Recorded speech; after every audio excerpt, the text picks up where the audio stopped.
Hi, Dave Patterson, Fairness Factor. So fairness, why did I become addicted and an expert on fairness? Hi, Dave Patterson. Maybe it was growing up in the 60s, maybe. There was something wrong with the social movements. Anytime, I guess you could umbrella the whole thing into, well, somebody thinks something isn't fair. But isn't that the mystery of it? You've always got people who think something's unfair. But if you go to the other people who are perpetrating the unfairness, they'll have things that they don't think are fair. Isn't that the way it is?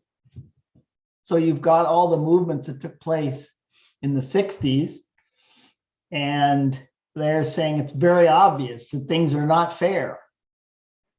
I mean, blacks just started voting in the 60s. So there's one example.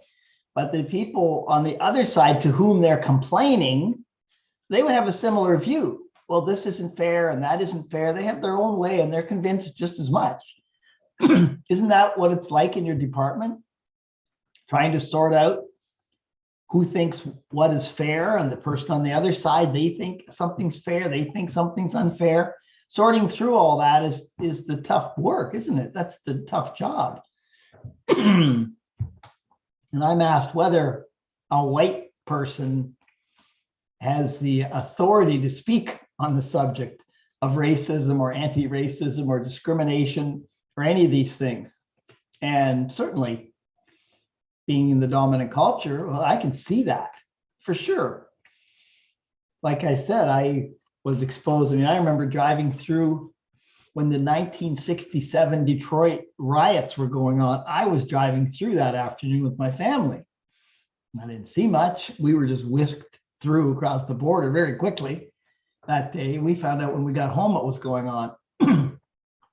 But then in the 70s, things also took another change. I guess originally I was just a person until identifiers come into the picture, until some awareness comes into the picture, which is your intercultural competence spectrum that we're all on, whether we know there's a spectrum or not.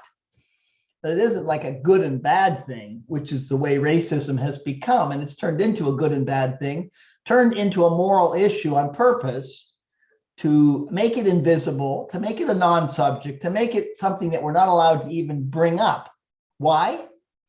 To sustain the system. That's what systemic racism is. To make it to stay in place. If we never talk about it, it'll just stay there. So it's so uncomfortable of a subject. There's so much discomfort that people won't bring it up. Any suggestion that they may be a racist causes everybody to shut up because it's a moral issue. Then they're a bad person, but it's not a moral issue. Everybody has some of these racist thoughts and ideas, which is one of my main messages, to point at ourselves and embrace these things. But why wouldn't a white guy be able to talk about fairness? So I started out as a person. Then the 60s maybe turned me into a white person. There's an identifier. Oh, I have some identity now.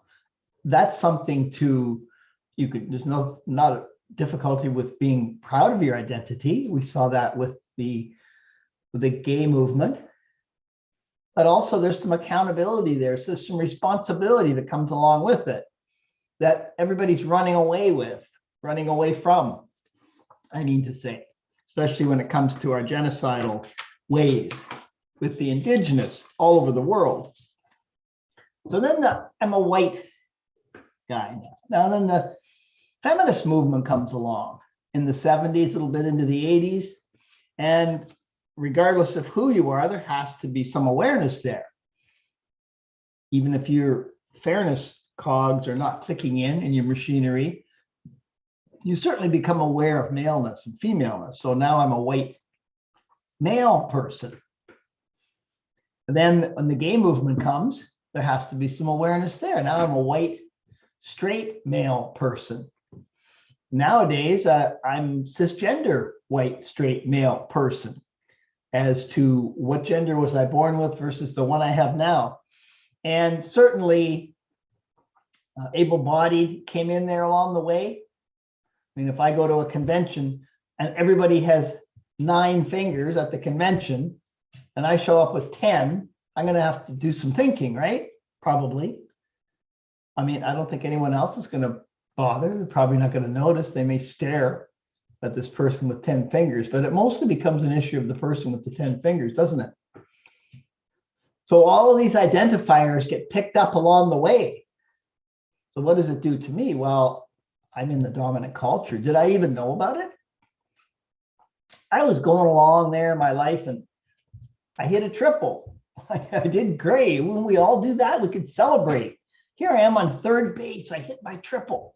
I'm so proud. And then they came and told me that there was no triple. I just got put on third base. It's like an extra innings in a pandemic, isn't it? If you know anything about baseball lately.